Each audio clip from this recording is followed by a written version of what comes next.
এখানে একজন মহিলার সঙ্গে আমি কথা বলছি। ওরা কি দুর্গত অবস্থা ওদের চলছে, মানে ওদের অবস্থা বর্ণনা করার মতো নয়। উনি কথা বলছেন, দেখুন আপনারা কি অবস্থা আছেন একটু বলুন।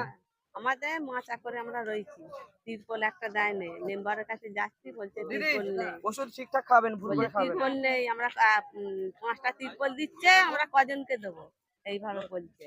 আর ছেলেপুলেরা খেতে পায় না, প্রধান হচ্ছে নিজের গ্রামকে দেখছে। হ্যাঁ আমাদের গ্রামকে দেখে না, আমাদের আমাদের গ্রাম নিয়ে চলছে, সে আমাদের আমাদেরকে অনেক দূরে বলে আমাদেরকে গ্রাহ্য করছে না। সে তার নিজের মানে গ্রামটাকে সে বজায় নিজের রাখছে। স্বার্থ বুঝে শুধু নিজের গ্রামটাকে বজায় রাখছে। আপনাদের গ্রামের নামটা একটু বলুন। আমাদের রামনগর রামনগর। দিঘির পাড়। আপনাদের নাম বলুন একটু। সরস্বতী ধারা। আপনার নাম আমার বলুন। নাম কমলা ধারা।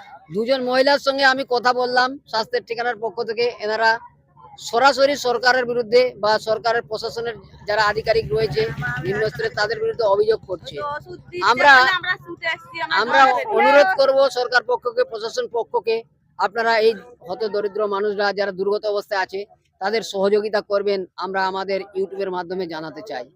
এরা আজকে খুব দূর অবস্থার মধ্যে আছে। আমরা সামান্য মেডিকেল টিম নিয়ে এসেছি। 18-19 বছরের মেয়ে, সে পর্যন্ত খেতে পায় না।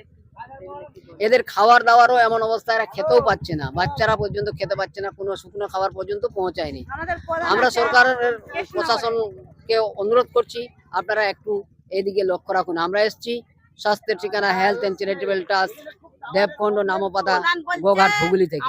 আমাদের একতলা বাড়ি, আমাদের বাড়ি জল ঢুকে গেছে, তোমার দিকে দেখবো না। আমরা বলছি প্রধান তাহলে দাঁড়িয়েছিলে কেন?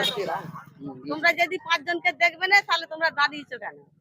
তোমরা নিজের স্বার্থ যদি বুঝো তাহলে তোমরা অমন করে দাঁড়াবার দরকার নেই।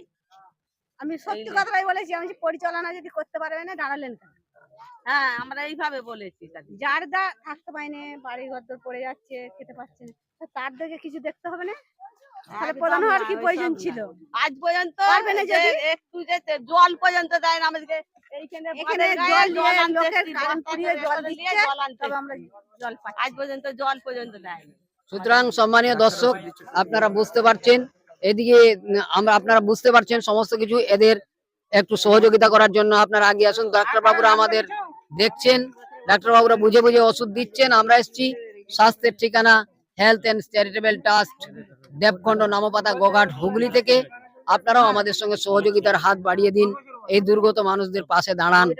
আর বিশেষ করে সরকারি প্রশাসনিক যারা আছেন